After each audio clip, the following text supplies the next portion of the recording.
Okay, welcome to lecture number 21 electrical machine 2। तो हमने पिछली क्लास के अंदर ये देखा था व्हाट इज स्लिप। ठीक है, स्लिप कैसे वेरी करती है, then effect of slip we have studied, है ना। After that we have seen that what are the different types of torque are there. ठीक है, उसके बाद में हमने equivalent circuit of three phase induction motor को डेवलप किया था। मैंने बताया था कि भाई आपका जो equivalent of circuit of three phase induction motor है वो सेम आपका ट्रांसफार्मर की तरह इक्विवेलेंट है। ठीक है, बस जो चक्कर है कि वहाँ यहाँ पे बस एक स्लिप का फैक्टर आ जाता है। ठीक है, this all we have studied in previous class. Okay, then ये ध्यान रखने वाली चीज है यहाँ पे के और ए, है ना। कई बुक में के भी दे रखा है, टर्न्स रेशियो ट्रांसफार्मर के अंदर अपॉन नंबर N1/N2 होता था। ठीक है, नंबर ऑफ टर्न्स दिस। ठीक है, यहाँ पे वाइंडिंग फैक्टर मल्टीप्लाई होगा, ये ध्यान रखना। ठीक है, N1/N2 यहाँ पे where Kw1 is the winding factor of stator, Kw is the winding factor of rotor, ये ध्यान रखना। ठीक है, तो ये इन दोनों का प्रोडक्ट ये है number of effective stator turns per phase, number of effective rotor turns per phase. ठीक है, ये एमएमएफ बैलेंस हमने देख ली थी। फिर हमने स्टेटर का इक्विवेलेंट सर्किट बनाया था। ठीक है, it was exactly like transformer only. फिर हमने रोटर के मॉडल बनाए थे दोनों के दोनों। जब मेरा रोटर स्टैंड स्टिल पे होगा, rotor in motion. Okay, this we have seen in previous class. अब उसके बाद भी हमने करंट सिंपल मैथमेटिकल कैलकुलेशंस है। फिर हमने जो मॉडल बनाया था this was at rotor frequency, और रोटर फ्रीक्वेंसी क्या है हमारी एस टाइम्स ऑफ एफ, जो कि बहुत कम होती है। ठीक है ना, ये हम डिस्कस कर चुके हैं ऑलरेडी। तो अगर हमें इस मॉडल को इक्विवेलेंट स्टेटर के साथ में basically stator refer to stator बनाना होगा पूरा का पूरा इक्विवेलेंट सर्किट, तो हमें इसको किस में रिड्यूस करना पड़ेगा, आपके सप्लाई फ्रीक्वेंसी पे। तो हमने इसको रीअरेंज किया था। हमने ये एस जो रिएक्टेंस और इसके इफेक्ट हटा के कहाँ पे डाल दी थी, रेजिस्टेंस में। See this. ओके, तो हमारा जो फाइनल इक्विवेलेंट सर्किट बना था वो कुछ ये था। ओके, डैश का मतलब है रिफर टू, और ये ध्यान रखना where x2 dash is nothing but a square x2, r2 dash is a square r2 and i2 dash is i2 by a। So this is the final equivalent circuit. Okay, refer to stator. ठीक है, अब यहाँ पे आप देख रहे हो कि R1 JX1 ये क्या है, मेरे स्टेटर की वाइंडिंग के रेजिस्टेंस और रिएक्टेंस। ये मेरे क्या है, रोटर वाइंडिंग के रेजिस्टेंस और reactance refer to stator. Okay, I not क्या है मेरा, नो लोड कंपोनेंट सिंपली। ये मेरा आईसी कोर कंपोनेंट है, ये मैग्नेटाइजिंग कंपोनेंट है। ये वाला कंपोनेंट क्या काम में आ रहा है, फ्लक्स को जनरेट करने के लिए काम में आ रहा है। ये मेरे नो लोड लॉसेस को अकाउंट कर रहा है। ठीक है, तो ये है। अब इसके बाद में यहाँ पे एक और आप जोड़ना चाहो तो दो ऐड कर सकते हो। एक और रेजिस्टेंस, एक और पैरामीटर होता है जो कि बुक्स में नहीं एब्सेंट है और कोई काम का नहीं, लेकिन फिर भी हम करो स्टेटर का फ्रिक्शन एंड विंडेज लॉसेस। ठीक है, क्योंकि बेसिकली स्टेटर के अंदर एक एक्स्ट्रा करंट फ्लो करेगा। अगर पहले सेकेंडरी वाइंडिंग हमारी ट्रांसफार्मर के अंदर क्या थी, स्टेशनरी, बट यहाँ पे सेकेंडरी वाइंडिंग यानी रोटर मूविंग था, तो उसकी वजह से फ्रिक्शन एंड विंडेज लॉसेस होंगे। उसको डिनोट करने के लिए एक फैक्टर यहाँ पे हम RFW भी डिनोट कर देते हैं। ठीक है, वो उसके अंदर बेसिकली बहुत वो करंट एक्स्ट्रा फ्लो करेगा, उसको रिप्रेजेंट कर रहा है। ठीक है, उसको हम नेग्लेक्ट करते हैं, बहुत कम होता है। So as we seen that as the induction motor principle of operation behavior from no load to full load is identical to transformer. ठीक है, a transformer equivalent circuit is derived but there is a problem with rotor circuit. rotor circuit में problem है क्योंकि stator आपका stationery है, primary winding of transformer भी वो भी स्टेशनरी है। सो अब दिक्कत क्या आ गई कि भाई सेकेंडरी वाइंडिंग हमारी ट्रांसफार्मर में स्टेशनरी थी, बट यहाँ पे सेकेंडरी वाइंडिंग रोटर क्या रोटेटिंग है, और मेरा ट्रांसफार्मर का जो आउटपुट था वो इलेक्ट्रिकल था, बट मोटर का आउटपुट क्या है मेरा, मैकेनिकल। यानी जो लोडिंग हो रही है वो क्या हो रही है, मैकेनिकल। तो उसको डिनोट करने के लिए हमने ये फैक्टर तैयार किया है। This is nothing but mechanical load, है ना, electrical equivalent of mechanical load. ठीक है, ये कहां से आया मैं कल बता चुका हूं आपको पिछली क्लास के अंदर। ठीक है, अगर आप इन दोनों को ऐड करोगे तो ये क्या आएगा, R2 डैश बाय S ही आएगा, यही होता है। ठीक है, तो अब क्वेश्चन अराइज होता है कि इसको आपने electrical equivalent of mechanical load कैसे कह दिया। चलो देखते हैं। स्लिप आप जानते हो, so let us prove that कि भाई कैसे है। So in order to represent the electrical equivalent of mechanical load, the circuit is modified as this. RL, that is RL is represented as this R2 into 1 by S minus 1. Dash मतलब ये refer to stator है, but मैं यहाँ पे एक बार ऐसे ही ले रहा हूँ, ठीक है। तो अब ये वैल्यू आ गई, are L is mechanical load equivalent. अब मुझे बताओ, जब आपका मोटर, सपोज फॉर एग्जांपल कोई भी सर्किट की बात कर रहे हैं, अगर ओपन सर्किट है, सपोज कोई भी दिस इज ओपन सर्किट, तो यहाँ पे ये क्या होना चाहिए, ओपन सर्किट। नो लोड का मतलब होता है बेसिकली ओपन सर्किट, ठीक है। दूसरा, अगर मैंने रोटर को बेसिकली शॉर्ट सर्किट, दूसरा होता है, दो कंडीशन होती है, ओपन सर्किट और शॉर्ट सर्किट। नो लोड में ओपन सर्किट हो जाता है, ठीक है। और दूसरा, जब मैंने इसको लोड बेसिकली शॉर्ट सर्किट कर दिया यहाँ पे, ठीक है, तो करंट मैक्सिमम फ्लो करेगा। तो ये कंडीशन ये अचीव कर रहा है कि नहीं कर रहा है, ये देखते हैं हम। So let's see. So at no load, आप पंखे को रिलेट कर सकते हो, अपने घर पे पंखा लगा है, तो एट नो लोड, सपोज पंखा के अंदर जो ये फैन है उसके अंदर मोटर लगी हुई है, और इसका लोड बेसिकली इसकी 3 ब्लेड्स हैं। अगर मैंने 3 ब्लेड्स को हटा दिया, है ना, आप वर्किंग जानते हो इंडक्शन मोटर की, अगर मैंने उसकी तीनों ब्लेड्स को हटा दिया, यानी कोई लोड नहीं रखा, तो पहले 3 ब्लेड्स थी तो उसकी स्पीड एनआर थी, और अपनी फ्लक्स की स्पीड क्या है, एनएस, और स्लिप का फॉर्मूला क्या है, that is NS minus NR upon NS, ये स्लिप का फॉर्मूला है, ठीक है। तो पहले उसकी स्पीड थी, और सपोज ये 1000 आरपीएम है सिंक्रोनस स्पीड, ओके। और जब इसका नो लोड, सॉरी, जब लोडिंग थी, तीनों ब्लेड्स थी, तो उसकी स्पीड थी सपोज 950 आरपीएम, ओके।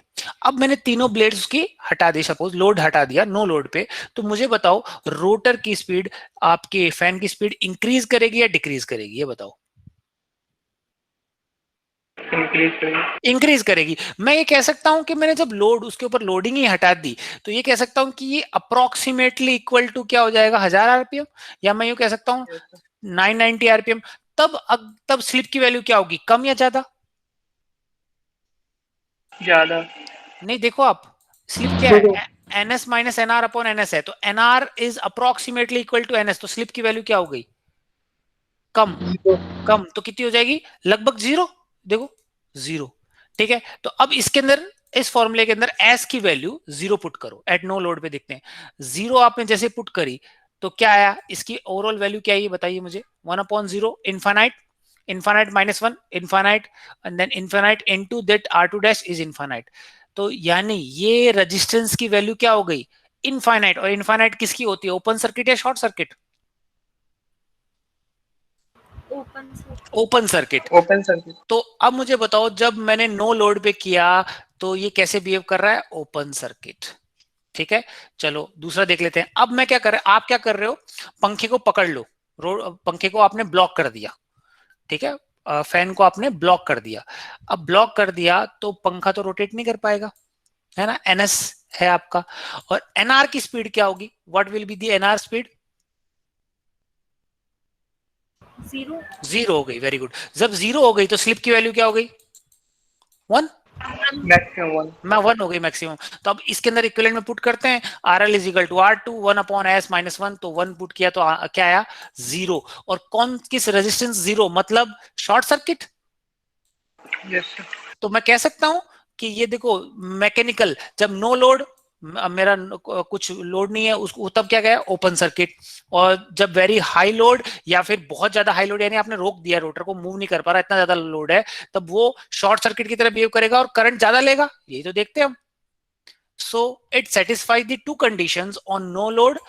जब नो लोड होगा, motor runs near NS, slip tends to zero and RL tends to infinite, that is it is represented as open circuit. तो ये तो देखते हैं, कोई लोड ही नहीं लगा रखा, यानी ओपन सर्किट, सही है। और दूसरा, assume the rotor is blocked, block कर दिया हमने, 3 to 4 times of full load current flows, then slip value is 1 and RL is equal to 0, that is short circuit, so it is represented as short circuit. तो मैं कह सकता हूं, this is my electrical equivalent of mechanical load, है ना।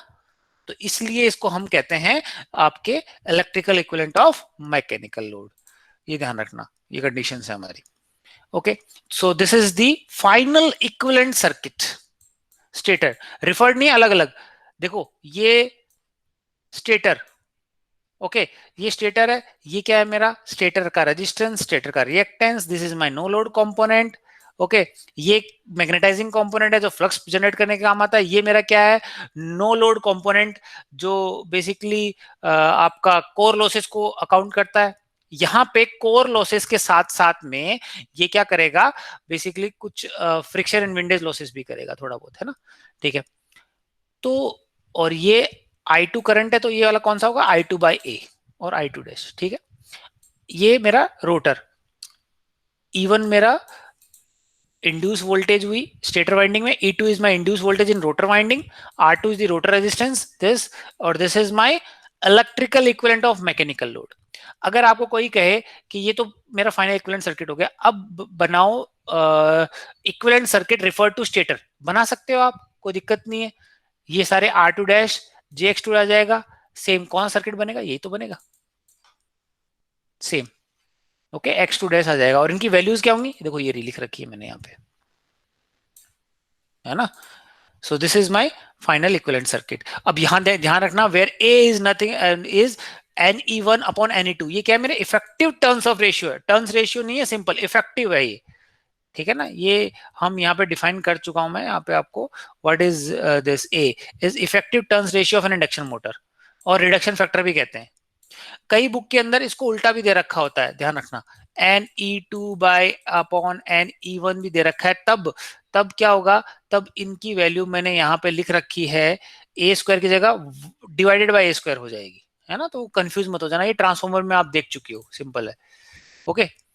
So this is the final equivalent circuit, अलग अलग draw कर दिया, और रिफर टू अगर स्टेटर कहे कोई कहे तो ये बना हुआ, ओके।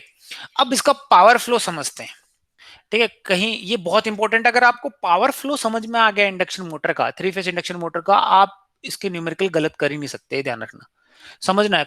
पावर फ्लो अगर आपको कहीं दिक्कत आए, मैं पावर फ्लो बताना जा रहा हूं अभी, पावर फ्लो में अगर आपको कोई दिक्कत आए तो प्लीज बीच में टोक देना मुझे, ठीक है। पावर फ्लो, तो सबसे पहले मुझे बताओ, आपके पास इंडक्शन मोटर है, ठीक है, let me draw an induction, this suppose this, ये इंडक्शन है, या फिर इक्विवेलेंट सर्किट ही ले लेते हैं, ये वाला इक्विवेलेंट सर्किट ही है, let me erase this, okay. मुझे बताओ input power, input power induction motor में इलेक्ट्रिकल है या मैकेनिकल है, बताओ प्लीज, इंडक्शन बनाते हैं ताकि आप समझ में आओ। यहाँ पे इनपुट पावर देंगे, इट विल बी इलेक्ट्रिकल और मैकेनिकल, इलेक्ट्रिकल। इलेक्ट्रिकल, चलो इलेक्ट्रिकल दे दिया। अब यहां से इनपुट पावर मेरा इलेक्ट्रिकल आ गया, उसके बाद में यहाँ पे बेसिकली मुझे आउटपुट पावर, ये क्या होगा, करंट फ्लो करेगा, फ्लक्स जनरेट होगी, और ये फ्लक्स यहाँ पे एयर गैप है बीच में, उसके साथ लिंक करेगी, और वो एयर गैप में यहाँ पे रोटर वाइंडिंग के साथ लिंक करेगी, और उसमें एनर्जी प्रोड्यूस होगी, AMF इंड्यूस होगी। तो मुझे बताओ इनपुट पावर है, इसमें से यहाँ पे कुछ ना कुछ लॉसेस होंगे, कौन कौन से लॉसेस होंगे, चलो ये बताओ, स्टेटर के अंदर बात करो, स्टेटर के अंदर कौन कौन से लॉसेस होंगे, ये मेरा P इनपुट हो गया, ओके। स्टेटर के अंदर कौन कौन से लॉसेस होंगे, करंट फ्लो कर रहा है, तो एक तो कोर लॉस, वेरी गुड। अब मुझे बताओ कोर लॉस क्या होते हैं, बता सकते हैं मेरे को कोई, कोर लॉसेस, कोर मतलब आप ट्रांसफॉर्मर, वही सेम जो ट्रांसफॉर्मर में जो कोर लॉसेस है वही है यहाँ पे। कोर का मतलब होता है जो भी इसका मैग्नेटिक मटेरियल है, आयरन है, उसके अंदर क्या होते हैं बेसिकली कोर लॉसेस होते हैं, जो फिक्स्ड लॉसेस होते हैं, और वो किस पे डिपेंड करते हैं, फ्रीक्वेंसी पे, ठीक है। फ्रीक्वेंसी हमारे यहाँ फिक्स्ड है, तो ये भी मेरे फिक्स होंगे। तो मुझे बताओ कोर लॉसेस दो टाइप के होते हैं, कौन कौन से, कोर लॉसेस और आयरन लॉसेस, उसको कोर या आयरन लॉसेस भी कहते हैं, कौन कौन से आप जानते हो, hysteresis loss, eddy current losses, very good, ठीक है। चलो वो कोर लॉसेस हो गए कांस्टेंट, ओके। उसको उसको कौन सा पैरामीटर रिप्रेजेंट कर रहा है यहाँ पे, दिस वन, ठीक है। और कोई लॉसेस होंगे क्या, गुड, ये मेरे पीसी कोर लॉसेस हो गए, इनपुट पावर में से कोर लॉसेस मैंने माइनस कर दी, PCORE, चलो ठीक है। और बताओ और कोई लॉसेस होंगे क्या, और windage losses, friction and windage losses बहुत मतलब ये मान लो माइन्यूट है, उसको हम लास्ट में कंसीडर करेंगे, चलो। अब इसके अलावा और कोई, एनीवन, वाइंडिंग रेजिस्टेंस का। वेरी गुड, उसको कॉपर लॉस बोलते हैं हम। Okay yes. तो मैं यूं कह सकता हूं, इनपुट पावर में से मैं स्टेटर के कोर और आपके कॉपर लॉसेस माइनस कर दूं तो मुझे क्या मिलेगा, इस एयर गैप में, एयर गैप का गेयर के अंदर जो पावर मिलेगा वो आउट मिलेगा। ठीक है, इसको मैं पीजी बोलता हूं, एयर गैप पावर। ठीक है, अब मुझे बताओ रोटर, ये रोटर हो गया, रोटर का एक्चुअल इनपुट क्या है, दिस इनपुट या फिर ये air gap power? Air gap power, very good. इसको हम एयर गैप पावर क्यों बोल रहे हैं, क्यों, this is the power that is developed in this air gap, और ये एयर गैप के अंदर जो फ्लक्स के पास पावर है वो ये पावर है। ठीक है, अब ये पावर इनपुट है किसका, रोटर का। तो सी दिस, ये एक्चुअल पावर फ्लो डायग्राम है, बहुत इंपॉर्टेंट, अगर ये आपको समझ में आ गया तो कोई क्वेश्चन न्यूमेरिकल आपका गलत हो ही नहीं सकता। सी दिस, इनपुट पावर हमारा स्टेटर को, अब स्टेटर में से हमने क्या कर दिया, माइनस कर दिया, कौन कौन से, स्टेटर कॉपर लॉस और स्टेटर कोर लॉस माइनस कर दिए। ठीक है, कॉपर लॉसेस हमारे वेरिएबल है, हम जानते हैं। ठीक है, स्टेटर कोर लॉसेस जो फिक्स है, नो लोड लॉसेस है। अब जो हमें पावर मिला उसको हम कहते हैं एयर गैप पावर और rotor input in synchronous watts. Synchronous watts क्यों बोला है, क्योंकि इस एयर गैप में फ्लक्स मूव कर रही है, और फ्लक्स की स्पीड से मूव कर रही है, एनएस से, सिंक्रोनस स्पीड से। ठीक है, तो इसको हम सिंक्रोनस वाट्स के अंदर बोलते हैं। ठीक है, एयर गैप पावर की बोला मैंने आपको बता दिया, क्योंकि एयर गैप के अंदर डेवलप होगा, यही पावर बेसिकली क्या है, input to rotor.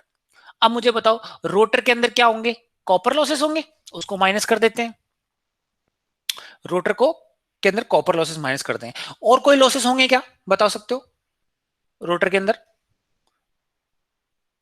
Copper losses तो हो गए, रोटर के कोर लॉसेस होंगे क्या, बताओ? हाँ, हिस्टेरिसिस लॉसेस और एडी करंट। अब मुझे बताओ ये हिस्टेरिसिस और एडी करंट लॉस किस पे डिपेंड करते हैं, फ्रीक्वेंसी पे। यहाँ पे रोटर स्टेटर की फ्रीक्वेंसी कितनी थी, 50 हर्ट्ज, और रोटर की फ्रीक्वेंसी कितनी होती है, एस टाइम्स ऑफ एफ, यानी कितनी, 1 हर्ट्ज। अगर स्लिप मेरा 1% है या 2% तो 1 हर्ट्ज या 2 हर्ट्ज, यानी रोटर की फ्रीक्वेंसी कितनी कितनी कम है। तो मैं रोटर के जो कोर लॉसेस है उनको नेग्लेक्ट कर सकता हूं क्या, ये क्वेश्चन आया था ईएस के अंदर, why we are neglecting the rotor core losses, क्यों नेग्लेक्ट कर रहे हैं, समझ में आया? क्योंकि फ्रीक्वेंसी इतनी कम है कि इतने इनको अकाउंट नहीं हो रही है, समझ में आ गया ना। सो हम रोटर कोर लॉसेस नहीं ले रहे, क्यों नहीं ले रहे मैं आपको बता चुका हूं, क्योंकि फ्रीक्वेंसी बहुत कम है और इतने लॉसेस होंगे नहीं। ठीक है, गुड। अब मुझे रोटर में से कॉपर लॉसेस मिले, तो जो मुझे पावर मिला that is called developed power. अभी वो डेवलप पावर है, यहाँ पे मिला है डेवलप पावर, है ना, पंखे की जो शाफ्ट है उसको मिला है। अब शाफ्ट घूमेगा तो क्या होगा, मैकेनिकल लॉस होंगे, उस मैकेनिकल लॉस को हम कहते हैं फ्रिक्शन एंड विंडेज लॉसेस। ठीक है, फ्रिक्शन एंड विंडेज लॉसेस। साथ में एक ये और है पीएलएल, स्ट्रे लोड लॉस, इसको हम कहते हैं stray load loss. Friction and windage तो समझ रहे हो, जो बियरिंग्स लगी होती हैं, वियर टियर घूम रहा है, कोई भी चीज घूम रही है मैकेनिकल, तो वो फ्रिक्शन एंड विंडेज लॉसेस कहते हैं। ठीक है, अब ये क्या है, स्ट्रेट लोड लॉस मैं बताता हूं। अब मुझे जो आउटपुट मिला that is our P output. Okay, this is our actual mechanical output, this is our actual mechanical output. Power flow समझ में आया आपको, कोई दिक्कत नहीं। अब ये स्ट्रे लोड लॉस कौन सा आ गया, these are called unaccounted loss. Unaccounted मतलब बहुत सारे लॉसेस हैं, हम हर एक चीज को अकाउंट नहीं कर सकते।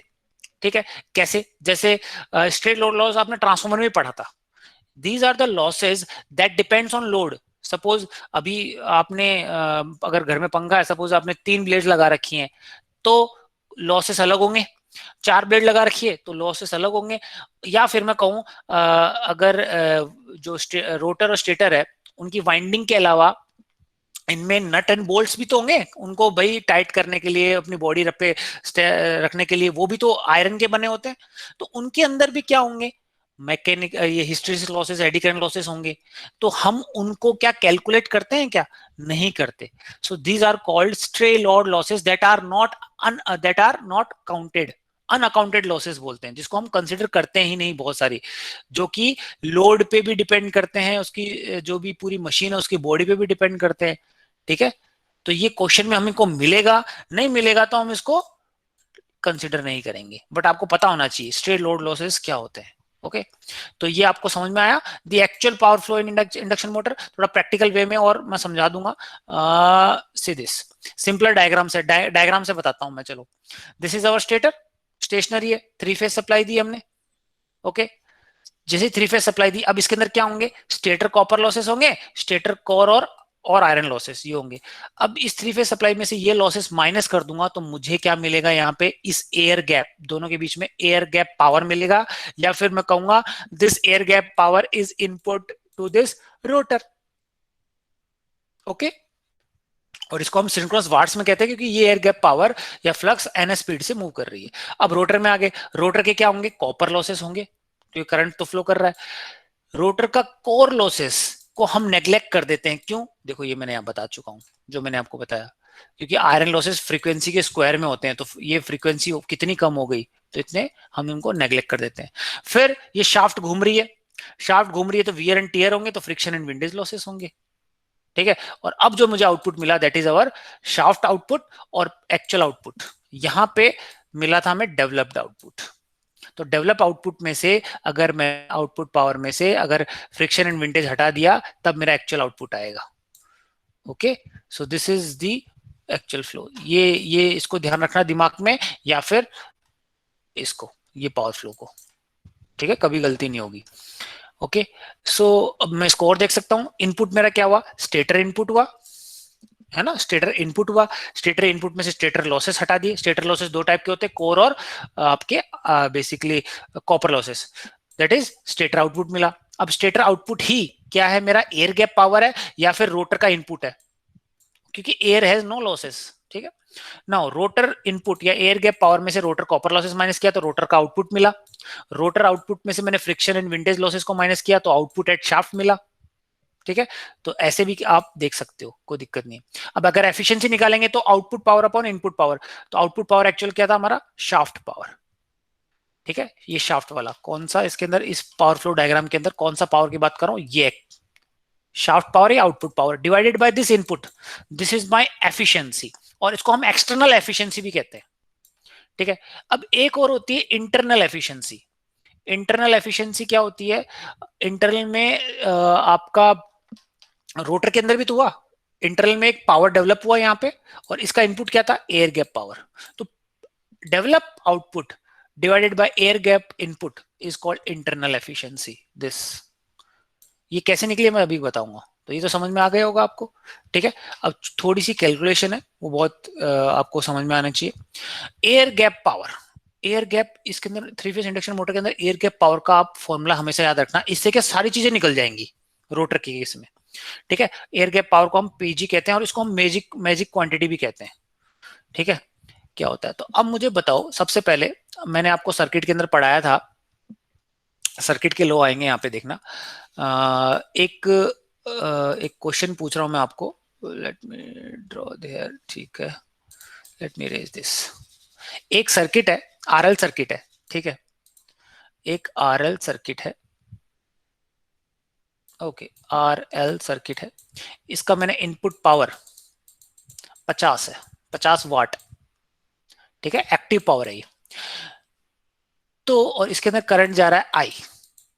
ठीक है, तो अब मुझे बताओ ये पूरा का पूरा इनपुट पावर आर और एल में कंज्यूम होगा या सिर्फ आर में होगा या एल में होगा, ये मैं बता चुका हूं आपको। एनीबॉडी? रेजिस्टेंस। वेरी गुड, तो मैं ये फॉर्मूला लिख सकता हूं क्या, I square R is equal to P I, लिख सकता हूं? यस। है ना, ये समझ में आया। मतलब इंडक्टर और कैपेसिटर तो एनर्जी स्टोरिंग डिवाइस है, ये कंज्यूम करते ही नहीं कभी। ठीक है, तो पूरा का पूरा जो एक्टिव पावर कौन लेता है, रेजिस्टेंस। यही कॉन्सेप्ट यहाँ पे ले रहे हैं। ठीक है, तो अब मुझे बताओ जो हमारा ये था, कौन सा रोटर रिफर्ड था, ये रहा, है ना, इसके अंदर। Let me show this circuit. ये मैं कल वैसे पिछली क्लास में बता चुका हूँ आपको, फिर भी यहाँ पे फॉर्मूले में एयर गैप पावर निकालने वाले हैं हम, तो वो बताना चाह रहा हूँ मैं आपको। 1 सेकेंड, दिस इक्विवेलेंट सर्किट ये रहा। सी दिस, ये इसका मतलब नहीं है हम इक्विवेलेंट सर्किट से बनाएंगे, ये वाला, ये वाला, सी दिस सर्किट। ओके, अब यहां पे जो इनपुट पावर दिया आपने वो सारा का सारा इनपुट पावर मेरा क्या है, ये रोटर है। इनपुट पावर किसके इक्विवेलेंट है यहाँ पे, रोटर का इनपुट पावर किसके बराबर है बताओ,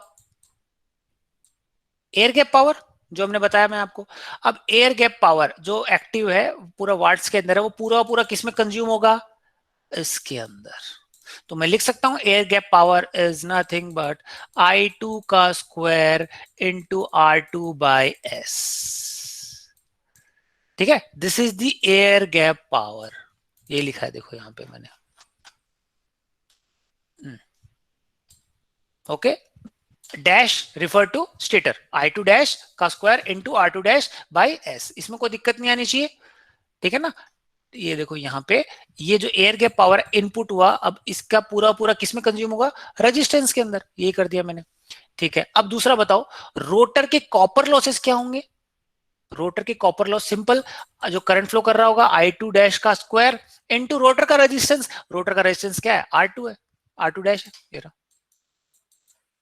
ठीक है, तो मुझे बताओ ये मैं लिख सकता हूं rotor copper losses is S into PG, और कुछ नहीं है, एस इंटू पीजी है। यानी अगर एयर गैप मैंने कैलकुलेट कर दिया और एयर गैप को अगर मैं स्लिप से मल्टीप्लाई करूं तो मेरे पास क्या आ जाएंगे, रोटर के कॉपर लॉसेस आ जाएंगे।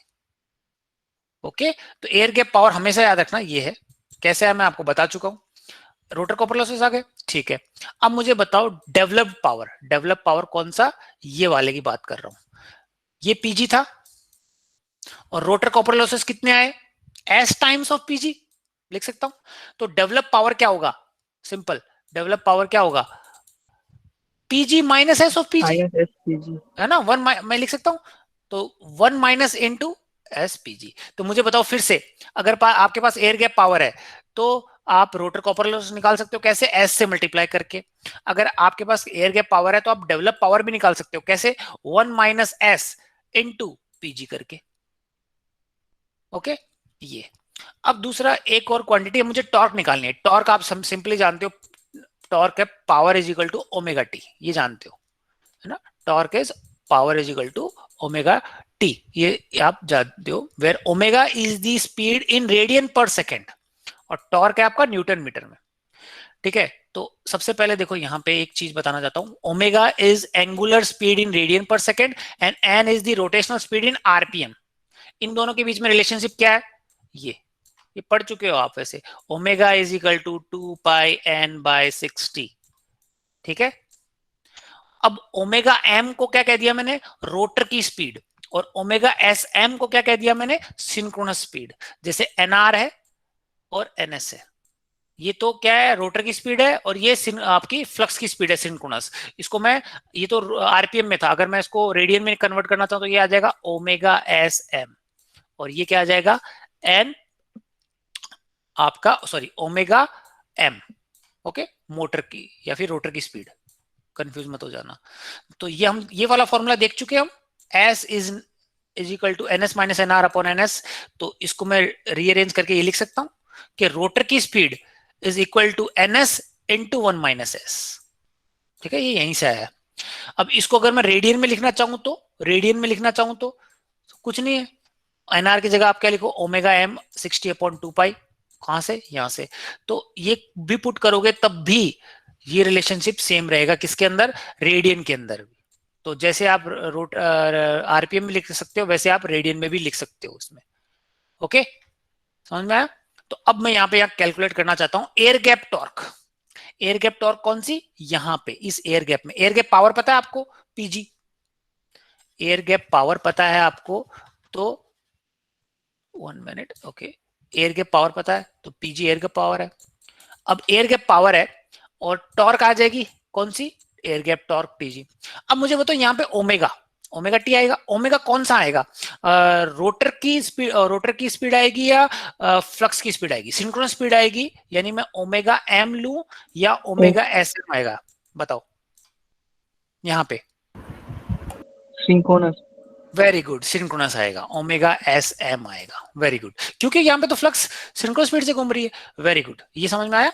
ठीक है, अब यहाँ पे डेवलप टॉर्क, ये डेवलप टॉर्क, तो यहाँ पे डेवलप टॉर्क में फिर से ओमेगा इंटू टी आएगा, TD TD is our developed torque, और ये क्या था, एयर गैप टॉर्क था TG। तो अब यहाँ पे ये ओमेगा स्पीड कौन सी आएगी, रोटर की स्पीड या रोटर। मोटर की, वेरी गुड, रोटर की। तो ये समझ में आया यहाँ पे, तो यही लिख रहा हूं मैं, देखो this is the air gap torque, और डेवलप्ड टॉर्क क्या हुई, P developed upon omega m। अब देखना, P डेवलप्ड को मैं लिख सकता हूं PG इंटू 1 - s, कहां से, अभी डिराइव किया ये रहा डेवलप्ड टॉर्क को, एयर गैप टॉर्क, और ओमेगा m को क्या लिख सकता हूं, ओमेगा SM इंटू 1 - s, कहां से, ये। अब यहां से 1 - s कैंसिल आउट, तो PG अपॉन ओमेगा SM आ जाएगा, और PG अपॉन ओमेगा SM को क्या कहते हैं हम, एयर गैप टॉर्क। तो यहां से एक चीज प्रूव हुई, एयर गैप टॉर्क और डेवलप्ड टॉर्क बराबर होंगी, पावर अलग अलग होंगे, पावर सेम नहीं होंगे, बट टॉर्क दोनों की क्या होगी, सेम, ऑब्वियस है सेम होंगी, क्योंकि यहाँ पे जो टॉर्क लगा रहे हो, जिस स्पीड से इस यहाँ पे घूम रहा है, वही टॉर्क यहाँ पे डेवलप होगी, खत्म। टॉर्क में तो कोई दिक्कत नहीं, हाँ पावर अलग अलग होगा, क्योंकि यहाँ पे पावर इलेक्ट्रिकल में, यहाँ पे रोटर कॉपर लॉसेस हो जाएंगे। ओके, तो अगर आपको कोई प्रूव करने के लिए कहा कि prove that air gap torque is equal to developed torque, तो वो यहां से प्रूव कर सकते हो, पावर अलग अलग होंगे। तो ये मैजिक क्वांटिटी से इसलिए कहते हैं एयर गैप पावर को।